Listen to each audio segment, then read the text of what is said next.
Hello ladies and gents, thank you so much for watching today. My name's Liam Gillan. You are watching Achieve, Thrive, Flourish. This is our new YouTube channel and Facebook page, and you are watching People Like Us project.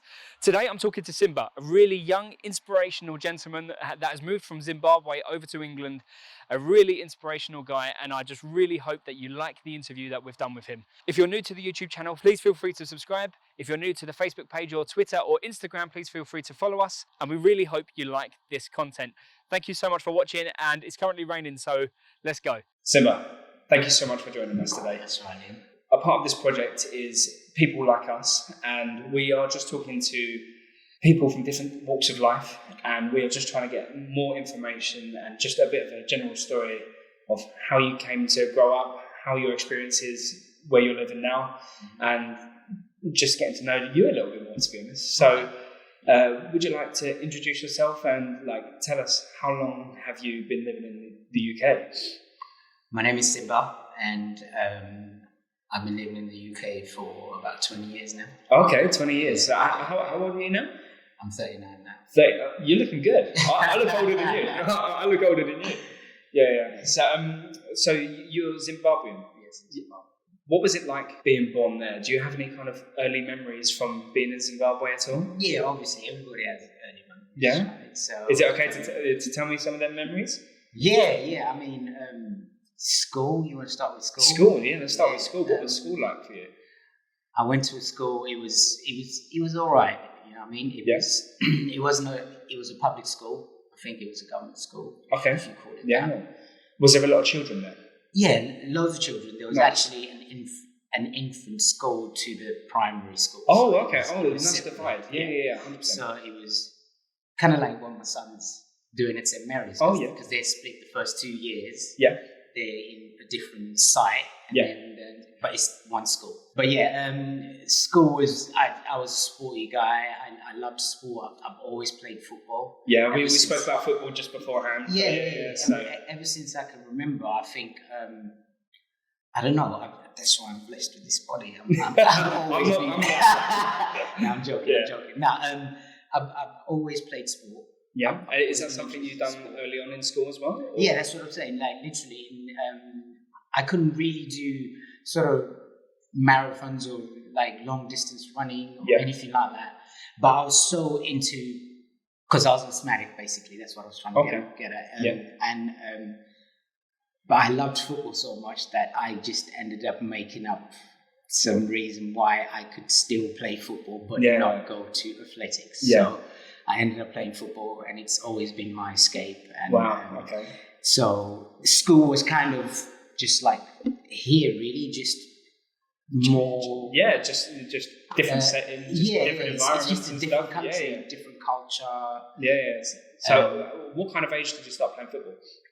So, I would have to say about 7. 7? Okay. Yeah. I was probably the same, to be honest. Yeah, I started playing football quite young. About 7 or 8. Yeah, I started playing football, and so there's a story behind that. I started playing for a team that's basically, you've got the BBC here in Zimbabwe, you've got ZBC, which is Zimbabwean Broadcasting Corporation, and my nan, God rest her soul, she worked there. See, I'm already getting emotional about my nan, but she worked for the ZBC. She was a radio personality, and I was always with her all the time. That's amazing. So basically, I was in the studios. I kind of was in touch with the DJs. Yeah, what an insight as well. That's incredible. What a job. I know. Yeah, she had a good job. She was well connected and all that stuff. So I got to experience. So that's why I can't dig out any real bad stuff about my school about school when I was growing up. It was just, if you look at it now that I'm older, it's just normal school to me. I look at sort of Britain and look at the school structure and stuff. Because the thing is, our exams are marked by Cambridge and Oxford anyway. Oh, are they? Oh, wow, I didn't know that. You didn't know that? No, I didn't know that. Yeah, so we do our O-levels. Yeah. They're marked by Oxford and Cambridge. Wow, that's brilliant. Yeah, I was you can literally look that up if you literally parallels. Yeah. So basically, our syllabus is kind of influenced by your syllabus. Yeah. So it's pretty much almost parallel, really. Oh, brilliant. Yeah. So it was, it wasn't, nothing really too crazy to talk about. no, that's cool. Yeah. But you touched on some memories with your nan then. Yeah. So what was your relationship like with her? So obviously you shared some really nice experiences with your nan. Did she get to watch you play football throughout? Yeah, obviously, like I said, she worked for ZBC and I ended up sort of going along to football with the team. Wow. The ZBC team. Yeah. So I used to get on a bus and I'll be with all these older guys, and I used to have to, obviously, to begin with, just carry stuff and kick a ball around and whatever. Exactly. Until I got, I think when I made my debut, I was about, probably about 10. Wow. They let me play like 5 minutes. They let you play with the grown-ups? Yeah. Wow. Yeah, but I was a striker, so it was just speed in it. Yeah. So if they passed me the ball, all I had to do was run past some guy and then kick it. Obviously, I was never going to go into challenges or anything like that. It was just for fun anyway. It wasn't a proper league or anything. It was like a Sunday league and stuff like that. Wow, that's incredible. I enjoyed it. But yeah, the bond between my man and I is I can't explain it. Remember when you were speaking and we were speaking about you and your partner? And 100%. There's something, some you can't things put that words to it. Right. Some things that you feel that you can't really say in words at times, so it takes you a couple. Like she support system. Yeah. Yeah. She was my support system. That's amazing. Emotional support system. Yeah. Money support system. Grandparents always have money, man. Everything, because Did you have a big family back home? There's 4 of us. Okay. Basically. Yeah. There's 4 of us, and I'm the firstborn. Okay. Yeah. Would you mind telling me a little bit more about your family? So it's just the 4 of us, 2 girls, 2 guys. Yeah. And when they were really young, it's different now. Like my sister's got 2 kids. My other sister's got 2 kids. Do you still talk to all of your family, or what's the connection up there? Do you still talk a lot? Or of course, man. Like family is family. Like I said, that's it. You can't choose family, and you can't divorce them either. Like even if it goes bad, like your family is your family until it's done. And I love my family. Nothing. Like I love them with every fibre of my body. I miss them. the age range between like your brothers and sisters. Right. You all went through school together. Was there any that were slightly older, slightly younger? My sister's 4 years younger than me. Okay. Yeah. My older sister. Yeah. And then third born, my other sister is another 6 years younger. Okay, so you might have missed out on the school years with them. Yeah. So basically, it was kind of chopped up. But anyway, to explain everything, how I ended up being so close to my nan. My mum had me when she was quite young. She was still in school. So she was 17, I think, when she had me. Yeah. So she wanted to, actually, my nan suggested that she goes back to school and my nan would just take care of me. Like, that's amazing. Yeah. And so I was pretty much, I think that's where the bond came from. That's brilliant. Because I can tell just by talking to you the bond. You can't explain it until you never know what you got until it's gone. And she's gone, and it's so hard because I still haven't even seen her grave. There's still a lot of things, a lot of closure, a lot of stuff. But anyway, that's how the bond came about. Like she's known me, I've known her. I call her my second mum. And nans always are. Yeah. When they always kind of like do the babysitting and the looking after, it's and obviously crazy. Helping you grow up as a young man. She helped me grow up. But I am so blessed because none of my other siblings had all that stuff. Like I had all the good stuff. Like, it was just me and my nan.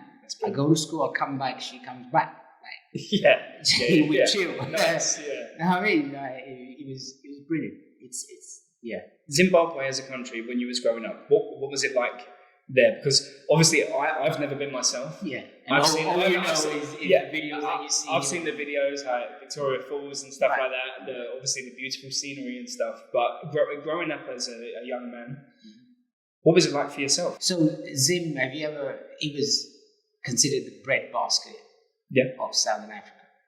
At some point, the Zimbabwean dollar was equivalent to the UK pound. Okay. 1 to 1, or maybe 1 to 1 and a bit. Yeah. But it was pretty much the same. Yeah. Even though we're talking in the 80s, but still. Yeah. Like it's just gone free-fall down. I've got no idea how. So when I was growing up, do you know what I mean? There was still buses there. There was everything was there. I don't know how it got so bad. I've got no idea, but I mean, I might have an idea, but now everyone's got an opinion about everything. Yeah. The fact is, it is what it is now. When I was growing up, it wasn't really like that. Yeah. I went to a school called Avondale Primary School, and my high school, well, the 3 years that I went to high school was in the school was called Churchill, Winston Churchill. Oh, wow, okay. We had on our badge, our emblem is a griffin. No way. Yeah. That's incredible. A griffin, and it was purple or blazer. Oh, wow. Like, it's crazy. Like, so that's why, to me, like, that's as candid as I can be. Like, I had I have to say, kind of normal. Like, I had normal friends. I had white friends. I had black friends. I swear my first girlfriend was white. Do you not remember? No, I do. But you know, when you're younger, like, it's like when you're younger, you don't know if it's real. It was like, but I knew we was kind of. No, that's nice. Like I was in contact with too many different cultures, like Asian. White, to be fair, like, I think that's lovely to hear as well. To be honest, because I think sometimes there's such a stereotype of different countries that. There's still a lot of people. It's still now. There's a normal community in every country. Of course. There's a slum in every country. So you could choose what you want to shop. Yeah. You could just say, look at that. You know, but. And it's what you get told as well, isn't it? Exactly. So you mentioned about, obviously, football, and that was something that you really enjoyed growing up as a young man. And a young boy as well. Yeah. What other things did you do, like, for fun? Like, tell me like a day to, not like obviously every single day to day, but day to day. You enjoy basketball? All right. It's good to do this because it's actually a good release. Tell me. Because some of these things I haven't spoken about in so long. That's amazing. Because I'm blessed to be here to listen to. Well, honestly, you better feel blessed. Really? Yeah. So my church pastor, when I was going to church, when I was in Zim, believe it or not, I was an altar boy, fully tie everything to church. Like I wasn't even forced. Like I loved to go to church. Like it was a good family thing. It was. You know what I mean? We used to go out and go on camps. Yeah. We had barbecues. People don't realise the social aspect of a church. It's amazing. It's incredible. The fun you have. The food. That's what I'm saying. You go to church every time. There's biscuits. There's tea. I didn't actually go for that, but at times I did go for that. It helps. It helps. After service, you got a nice meal. Yeah. So in church, I was like. I was really cool with my pastor, and he was white, and his name is Pastor John Day. I still remember him. Yeah, I spoke to him, and we got this bond because in 2001, when the Twin Towers happened, I was with him in his office at church. We watched it together. Me and him watched it together on his TV in his office, and we were looking at it like, "Is this the new movie?" No. Me and my pastor was saying that, and this was like. You remember watching it? On the news, obviously, the first footage or whatever. Them talking about it, everything. Like it was insane. It was crazy. And a few months later, that's when I came to England. After that, a few months after. Yeah, so February 2002. That's when I probably came to England. I think. Wow. Yeah, that's when I came. Well, so you had a good relationship with your pastor. Did you spend a lot of time in the church? Yeah. So I was in the drama club. I was in the helpers club. I was an altar boy as well. I was involved in quite a few things because all of us was anyway. Like my whole group in my neighborhood, we was all kind of. I don't know what influenced us, but we there was churches just dotted around, so that's where we ended up. So it was sport and church. Do you know what I mean? No, well, do you know what? Do you know, like we said, obviously there's such a social side of church. Yeah. That so many people don't see. They don't understand. Like, the fellowship that's there. It's I used to love it. I used to love going to church. Honestly, kind of miss them times still. Wow. That's like it was good. It was good. Do you know what I mean? Because there's nothing but positivity around there. Yeah. Like, negativity there, but talk about drowning out any kind of, come with your negativity. That you can't even hear that, you can't smell it. Like, it's all positivity around there. So, and it's good, and it's kind of like ATF as well. You know? Like we just encourage positive energy. Yeah. And just it's about that. Yeah. What was it like where you live? Like, can you paint me a picture of like? If you was to say like Southend, you'd say obviously you've got a town centre, you've got lots of shops and stuff, flats, etc. What was it like where you lived? Flats. Okay. Yeah. So apartments. We called them anyway. So apartment sounds more classy. Yeah. It was a ZBC block as well. So it was like ZBC residents lived on this block. So nice. Okay. That's where I was at with my nan. Wow, and she's been there for that long. That house is still there, you know. That is it? Yeah. What would you do to go back? My bedroom is still there. Would you ever like to? I'm going. Are you? When you go? I'm gonna. I'll see at some point in the future. I'll figure it out soon. Like, because the kids as well. Yeah. Like my partner. Yeah. You know, we all want to go. They all want to go. Like, to see that little chunk of history about you as well. Yeah. Just to go back and reminisce and. Yeah, it's crazy. Yeah. But anyway, let me paint you a picture of my neighborhood. So it's called the Avenues. Okay. You should Google all this. It's called the Avenues, and I lived like a few hundred yards away from a school called Prince Edward. See, this is the thing. Zim is just so influenced by Britain. Yeah. Obviously, you lot colonized us. So. Not me personally. I'm joking.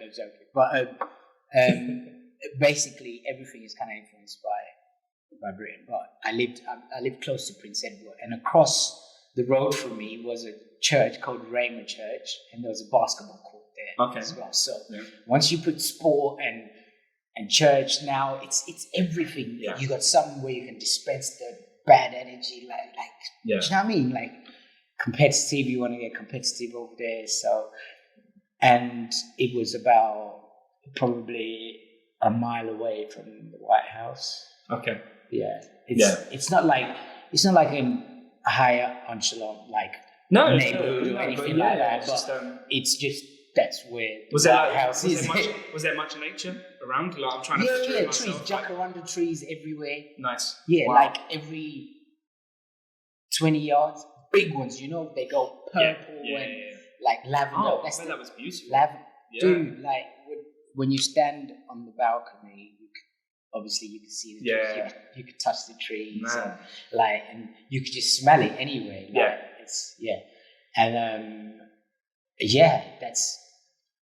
That's where I lived at, and there was like a whole bunch of flats everywhere. And did you have any influences growing up?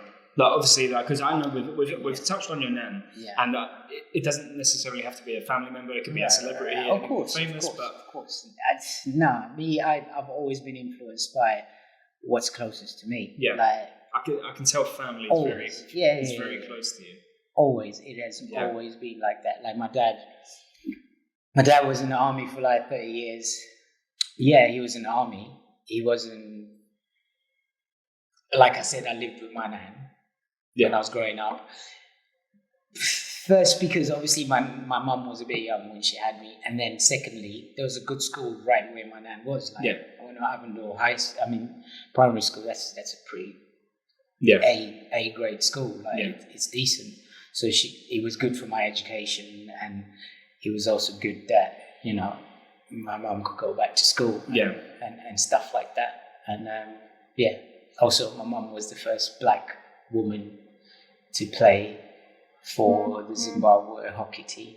Okay, wow. Yeah, wow, that's amazing. So obviously we're talking a little bit about your mum and your dad. We've touched on your dad. Yeah. Do you know a lot about the history behind your mum and dad? Like how they met and... See, culture comes into play here. Like I just think in our culture, like I don't know, possibly we're not as open as we could be. Yeah. Like, that's somebody, good though. Yeah. Somebody can love you, but you want to hear them say they love you. Do you get what I'm saying? I understand. Yeah. Maybe not as affectionate as maybe some people would. Right. It's some people, but then also to me, the way I understand it is, if you're not given that love when you were growing up, you're just gonna manifest the same thing to your kids. So I chose to kind of break the cycle. Do you know what I mean? With my kids, completely. And I don't blame dad or anything like that. That's just who he was. That's the experiences in your life make the man. Would you say, because you said that your dad was in the army? Yeah. Do you reckon that influence on the army No. had any impact on maybe how that affection that maybe he didn't give? Or? No. Oh, honestly speaking, no. No, but that's... Because I just think he just wasn't built like that. Like, because if you don't know... Okay, take for instance, racism, right? You live in a community, a locked off community all your life, right? And all you know is racism. And then you come out into the real world, all you're going to manifest is that. Yeah. Because that's all you know. Yeah. So if my dad grew up not getting it, like, it's exactly the same. Maybe he didn't have the aha moment to say, listen, I need to change this. Yeah. He just went along with it. He doesn't even realize that maybe I just need a hug. Yeah. Was your mum like that? Really? No, my mum, obviously, and my nan, they're just, they're affectionate. They're more, I don't know. I don't want to say women, because men can be just as affectionate. No. As, do you know what I mean? We've spoken about our kids. Exactly. We've spoken about our kids. We love cuddling. Yeah. It's amazing. So, but our relationship with my parents has always been fine. Yeah. But I'm not gonna sit here and say it's my bond with my nan. Like, it was different. Like, it was. It's a different relationship, isn't it? Right. Between. Right. But she's my biological mother and my biological father. Like, they deserve all the respect. I spoke to my dad yesterday, and as usual, what I usually say is, I'm here, man. Like, I love you. Yeah. Like, I know we don't speak a lot.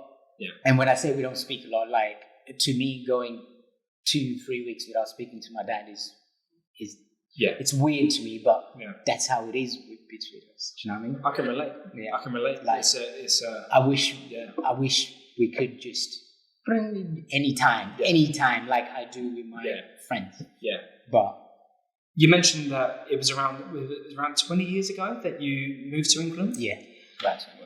What was the situation like for moving? Transition. Can you tell me about the transition? Because I've never had to move country. Yep. I moved. I'll tell you personally. Streets. We moved in the village. We lived at 55 in one street, and we moved to a different house at number 55. Like, that's as far as I've travelled. Well, which village is this? Oh, Great Wakering. Great Wakering. Yeah. So you're a proper Great Wakering. I'm proper. Grew up there, everything. I haven't moved. I would like to, but So, are you able to tell me like what it was like? So that, and did all of your family move at the same time? No, it was just me. No. Yep. I'm shocked. Yeah. That's mental. It was just me. Like, literally. So, like I said, I went to Churchill High School. Yeah. It was, Zim was starting to get a little bit unsettled, wasn't it? Okay. and all that stuff. And sort of through the 90s, my nan was coming to England, and like I said, she's a radio personality, journalist. Actually, she's a journalist first because she's done so many projects about empowering women, like just empowering people in general, just doing good stuff. That's why I literally worship. You know what I mean? The path that she walked on. But anyway, bring me back again. Sorry, no. So we were talking about the transition. How I transition, right? No, that's fine. That's fine. Yeah, no, I go off every time I speak about it. I just want to tell you more, just how much I appreciate her. I guess. We could do a whole nother interview. Yeah, I know. It's 2 hours, mate. So I came here. My nan, she had done some kind of project or something, so she got paid for it in US dollars. So she decided Zim was just not gonna have too many opportunities for me, really. And this woman loved me, man. She's a rock, and she basically took about $2,500 US dollars straight, and $2,500 right, and gave it to me as to just that's a lot of money, even in 2000 and even back then in Zim. Wow, what was it? Oh, because you said it was was it still like pound for pound? No. What was it like then? I don't know. It was probably like just a lot of money. Just a 10. lot. I'm sure you could Google it, but she gave me some of that money. I think she gave me $1,500 US or something. So she had to write a letter to say, where did you get the money from, where to say, and all that stuff. So I had to have a letter because I was traveling by myself. So you can't just tell. I obviously travelers checks. Yeah. Back then, they're travelers checks. Yeah. So I had some travelers checks. I forgot about them. I know. I had some travelers checks so that if I lose them, you can just no one else can use them. Yeah, they're just fine. So I had some travelers checks and some cash so I can move around. But obviously, in England, my aunt was already here. I wasn't just going to come here and just start looking for a house. I don't know, but that's good. My aunt was already here, and she was married to Ken, a white gentleman who's just passed away. God rest his soul. Last year he passed away in Kent. Sorry to hear. Was that COVID related at all? No. Just old age. Bless Ken. He was 87. He lived a long life, mate. Like he was cool. Yeah. So you was able to move with your auntie? So basically, I moved in with Ken and Anta and their two boys, Bruce and Alex, who were already the same age. Bruce is a little bit older than me. Yeah. But Alex is younger. I think Alex is like 33 now. Oh, okay. So he was a little bit younger than us, but we pretty much was all right. So basically, I just moved in with them, and that was my startup family. But very quickly, I found out that Britain is not Zim. Like, there's no handouts in Britain. Like, I'm not saying in Zim there was handouts, but like, I was with my family, and when in England, like, you got to understand in Zim, like, I don't know if I want to say it's unheard of, but you start working at about 17, 18 maybe. But here, you can be in a chip shop at 13, right? My first job I got when I was 13. I was a paperboy.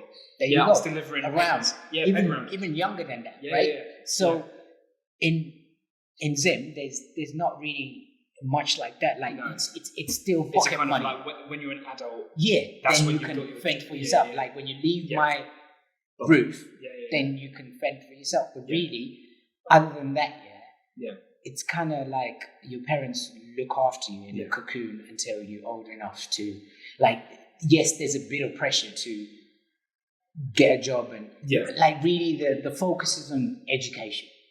Yeah, and you finish your education at 18. Yeah, right, when you do your higher education, and then you go to uni, but then you're just kind of thrown into the world. Right. So it's here when I came here. So it was like 3 months into being here and stuff like that. I realized, my little cousin, he's younger than me. He's got a job. My older cousin, he's got a job. Yeah. And so was you about 19 at this stage when you moved? Yeah, about 18. 18. Oh, 18. Yeah. So 17, 18. Yeah. somewhere there. I wasn't 20. Yeah. I wasn't 20. Probably about 18. It sounds like your influence there was from your nan. Yeah. So she told you to move? Well, Or she kind of not she told said, you, she but said, kind "Do of you like, want to?" yeah. Because Was it ever on your mindset to kind of like, no, I'm going to stay here? Or so my nan travelled to loads of places, like Scotland, like in Sweden. Yeah. Like she's got so much Wow. memorabilia. I suppose like, with her job as well, she got dude, to travel. like she travelled. I don't know how many countries, like loads of countries. Wow. Mexico, pretty much the whole of Africa. Yeah. Like, because she had to go and report and stuff. Like, so if she's working for instance, an NGO, which is a non-governmental organization, like maybe the Red Cross or any kind of, Yeah. she was paid in US dollars because that was the standard. It was kind of like the in between. Right. Yeah. Exactly. So Yeah. so I realized I had to work. I had to find a job. Yeah. He had his own money. He had his own money. Yeah. No one's going to give me any kind of. Did you find it difficult to get a job? Or Nah. and do you mind me asking, Nah. like, what your not your qualifications? You Yeah. don't have to list them all, but like, Yeah. was there something that you'd maybe suit better than something else? Yeah, well, obviously, what I was going to get is a job to begin with, and then try and get into a career after that. Oh yeah. Because I just wanted to have some Benjamins to start with. Yeah. And then just so I could go out with the rest of the boys. Like, like it was crazy. Wow. I landed on a Sunday, and I swear I must have gone out that Sunday with my cousins. Like, literally, I landed, got home, dropped my bags. And my cousins were like, "We gotta take you out in the town. Come on." I'm like, "Come on." Wow. I'm just landed. Like, it was Yeah. amazing. Like, and I remember being on the tube, obviously from Heathrow. Yeah. So the underground. So I'm underground for bare long, for a long time. Yeah, to get and I'm like, yo, what's going on? Like, are we gonna come out anytime soon? Like, because it's just trains, isn't it? They're above ground. Yeah. Like, Was you used to being underground? No. That's what I'm saying. Yeah. I'm like, dude, I'm getting claustrophobic. Like, we better get out of here. I feel that now. I'm like, we better get out of here soon. Like, and obviously traveling from London to sort of South End, I'm looking outside, and it's like country. I'm like, okay, this is not England. Like, I see bare horses, I see cattle. I'm like, because you're going through, like, on the train, didn't you? Of course. Yeah. So you mentioned Southend. Like, what, would you just visit in Southend for like a night out, or was it? No, they lived in Southend. Oh, sorry. Royston Avenue. No way. You know where Royston Avenue? Of course. Yeah. Like, what number was it? 136 Royston Avenue. Wow, that's embedded in you. Yeah. No, I'll never forget that. I remember pretty much every address. Like, most of them. Just not the postcode, but I remember the road. Yeah. And everything. Did you adjust okay? Kind of from I think Zimbabwe I was cool. to so it was, to be honest, it was pretty seamless. Like, what else could you ask for? You can't ask for better. Nah, like, because I got here and I was already around someone who's kind of around my age. Yeah.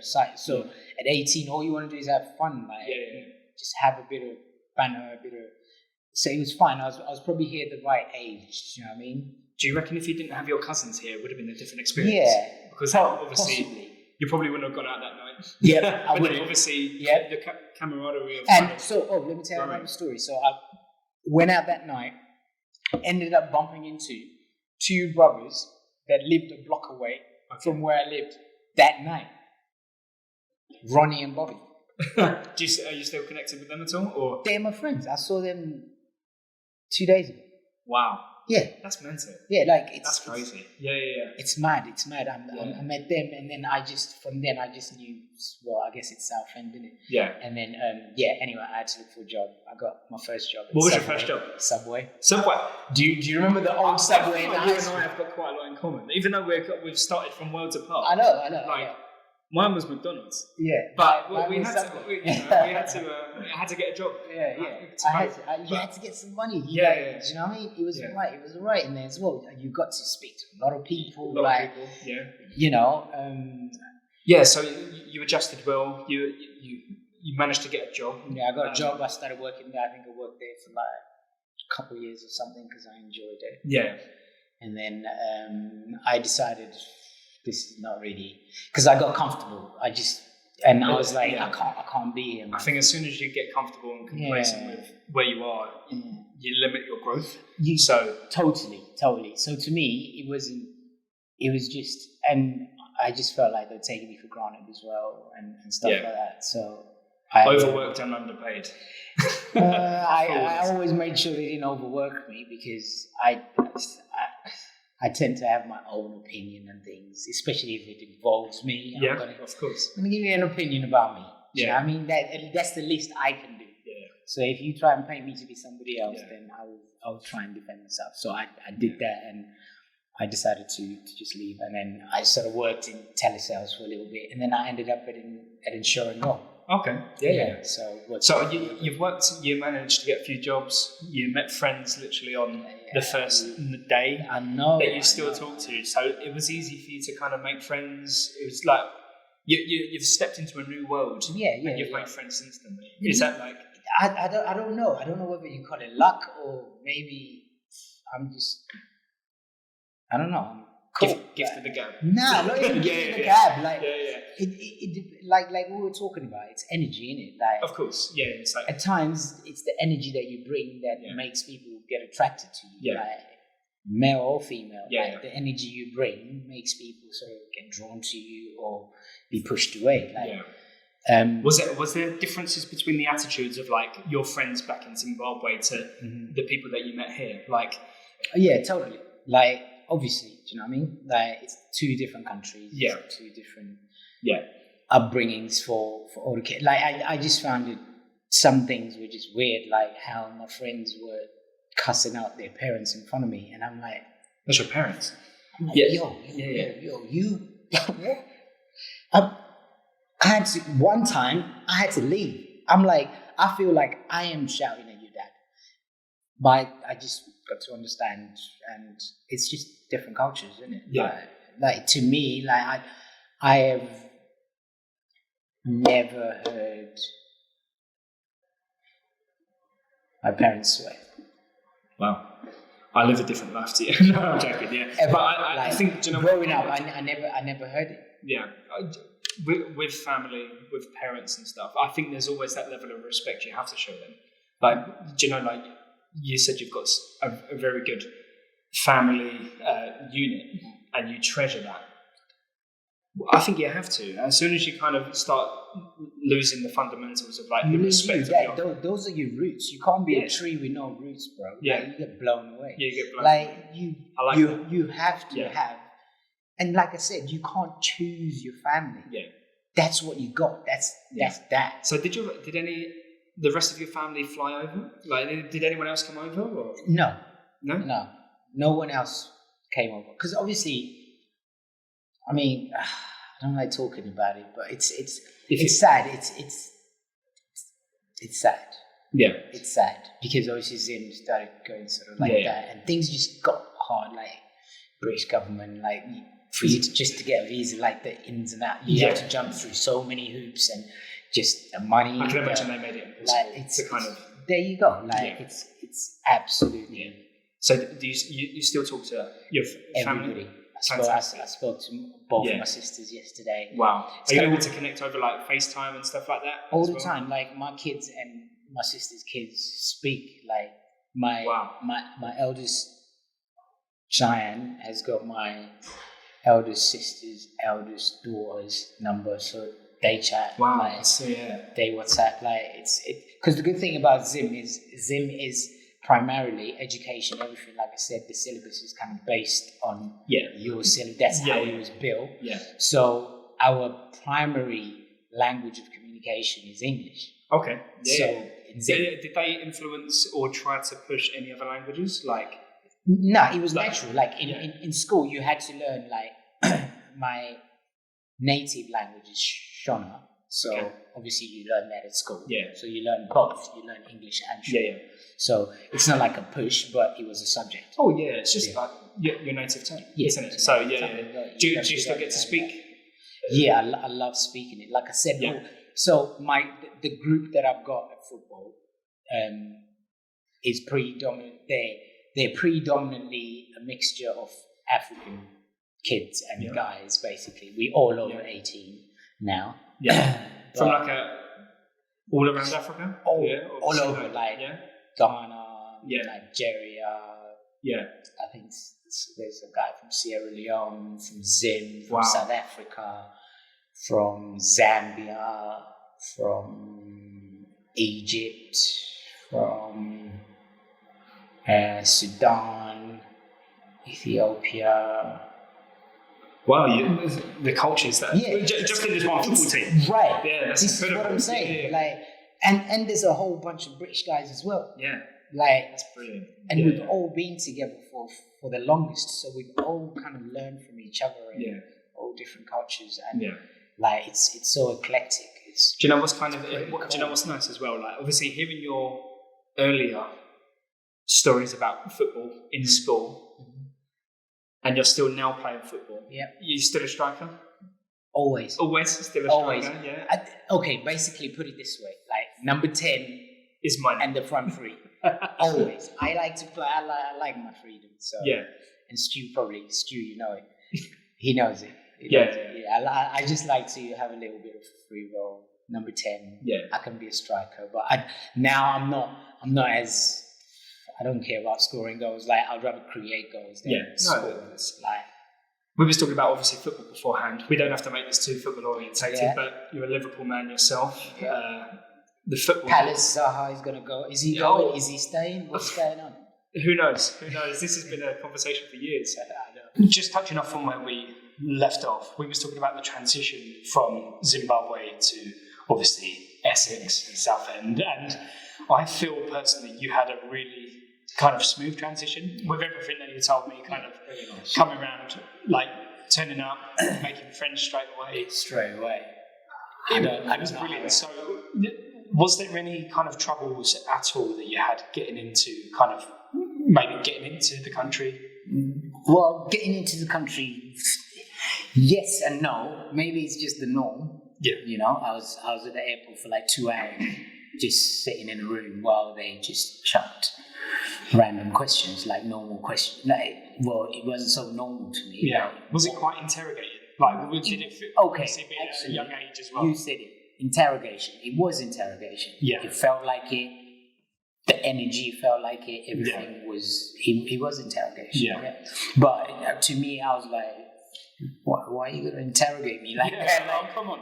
I didn't just appear. I just came off a plane. Yeah. And I'm here. I'm saying I got family here. I'm going to my family. Do you feel like because you was maybe a young guy as well flying over, that maybe your colour had anything to do with it, or do you feel like other people maybe had the same interrogation as well, or do you feel it was quite? I appreciate that that's quite an intense question there. It is, because you, like I said, you got to understand. With me, there's some things that people are just blind to. Yeah. We spoke about how your life experiences as you're growing up determine the man you will become. Yeah. That's what's going to build you. So when I was growing up, there was so many different mixed cultures that I was not accustomed to any kind of. You had no different experiences or anything different. Like, I had white friends, I had Asian friends, I went to their houses, I went to, we swam together in their swimming pools, like normal stuff, like growing up. Like, so to me, when that was happening, it was kind of weird, but not at any moment did I think racism. That's good. That's really good. I'm black because I'm a blank sheet of paper. Like, I've never experienced this. Like, so, but after the fact, once I was in England, then you see the signs. You're like, come on, that was a little bit low blow. Like, oh, you're actually racist. Oh, or someone will say something right next to you. They know you're standing there. They want you to hear what they said. Like, stuff like that. So, but at that point, when I was, to me, I just thought, this guy's a douchebag. That's, I like that. Yeah. That's all I thought, and that was the beginning and end of it. Like I was just like, yo, I'm trying to go. I'm trying to get into England. Like trying to see my family. Yeah, trying like, to start a new life, you know, like. I'm and trying obviously to with go already. the documents and everything that you had. Yeah, I had all my paperwork, like Yeah. anything that they could ever ask for, Yeah. I had and more. Do you know what I mean? I had so much paperwork because, like I said, my nan used to travel all over the world. So, and they know that customs need their paperwork. Yeah. Because you can't just turn up there and say, oh yeah, someone did A, B, C, D. They'll be like, how do we know that? Yeah. Even if they have to code a person, still, they just want to see some kind of... How did you manage to get all of the details and the information for starting a new life in a new country? Was it your nan? Yeah. Yeah? She just kind of... She planted that seed, she nurtured it, and because she said it like probably 4 or 5 years before I actually came, she was like, right. Everybody else says, Sim, you're spoiled, right? Because I grew up with my nan. You know what I mean? But how I look at it is, I don't know, I was lucky. It's not being spoiled. Like, your nanny is going to give you everything that she can give you. Do you reckon there was any favouritism from your nan? Yeah. Like, obviously... Bare nepotism. Loads. Yeah. Like, and why? I mean, I don't think she did it like if it was me and like the rest of the kids together. Like, but if it's just me and her, obviously I'm getting away with more than any other kid can get away with. Like, do you know what I mean? So, I mean, she always made sure that I was looked after. I went to a good school. She sounds like a blessing, to be honest. With the amount that the amount of experiences that you had, especially talking about earlier on when you said about you was going to work with her in the football situations and playing football. Right, we're playing football. Especially to then some of the last things of her helping you with all of your documents to come over. What a woman. And she just showed me that if you want something, you just have to go and get it. You have to go and get it. Nobody else was traveling like she was traveling. Yeah. Like in our family, even in our extended family. Yeah. Like she was such a brave woman. Like she was so out there. Like she'd be like, oh yeah, I've just been to Rwanda. I'm like, yo, that's where all the genocides are happening. What are you doing? She's like, yeah, but that was I had part to of her go job there. as a journalist. Yeah, as a journalist. But I didn't understand that. Yeah. Because not only did I have to deal with that, I had to deal with my dad being in the army. My dad was in the army, and he went to Mozambique, he went to the Congo, he's been to Chad, to Sudan, to wow. It's crazy. So basically, I'm constantly kind of scared because of my, you know what I mean, plus my family, war zones at times and stuff like that. But she was definitely a blessing. Yeah. What kind of time of the year did you fly over? Because Feb, cold. I told you on the way on the plane, literally crossed the time zone, put a jacket on. That's what happened. That would have been. It was on the plane. It changed. Scenery. I'm telling you, it changed. It changed. But I wouldn't change everything that I. Did you bring the right coats, and the right jackets, and stuff like that? Of course you don't. No, do you? No, you don't prepare. You think you don't prepare for that cold British weather that hits you as soon as you get off the plane. Even halfway on the plane, you're like Siberia. It's freezing. Yeah. Like it felt like that. Like because it's like Mediterranean weather that I'm used to. What's like average temperature? Like what would you kind of expect on a normal day? I know obviously it's going to change per season, but... So when it's cold, 12 degrees? Oh, sometimes that's a sunny day. That's what I'm saying. That's crazy. It just be a little bit cloudy. You'd be like, let me wait for the sun. It comes out, it's hot. Yeah. Copperberg already. Yeah. Sign. But it's like I said, it's just everybody it's just you're a product of your environment. Yeah. So if you're Zimbabwean, you think it's really cold when you come in. Yeah. Really. I'll be out here like trying to go out. I'm seeing all these guys in tank tops and I'm like, yo, I need a hoodie and a bomber jacket. Yeah. But then it's just different, like. And then because I tell you this story, I went to Newcastle and everyone was just dressed. And Newcastle's cold, bro. Yeah. Like it's always cold and rainy as well. Like you see everybody wearing skimpy things, wearing tiny shirts, and Yeah, I suppose they buttons open. I'm like, they like to flex their muscles and stuff as well, don't they? They don't get. I've seen goose pimples everywhere. Yeah, for them as well. But they love it like that, and I'm just not like that. Yeah. Have you managed to travel much to the UK? Yeah. So have you been to Ireland at all? I haven't been to Ireland. I've been to Scotland. Scotland? Oh, it's a beautiful country. Yeah, I've been Newcastle, Liverpool. Yeah. Everywhere, man. Nottingham, St Albans. Oh yeah, so literally all around. Unis here. It's always unis. Wow. You go. But yeah, it was earlier when I was doing all the traveling. Obviously, early 20s and. So we've spoken. You've done a lot of work with ATF. Obviously, I've just learned how long you've been doing work with ATF. Yeah. How do you feel that having that connection with ATF has maybe helped your journey being here? Like, one, has it helped with obviously education, meeting people socially? How's it helped you personally?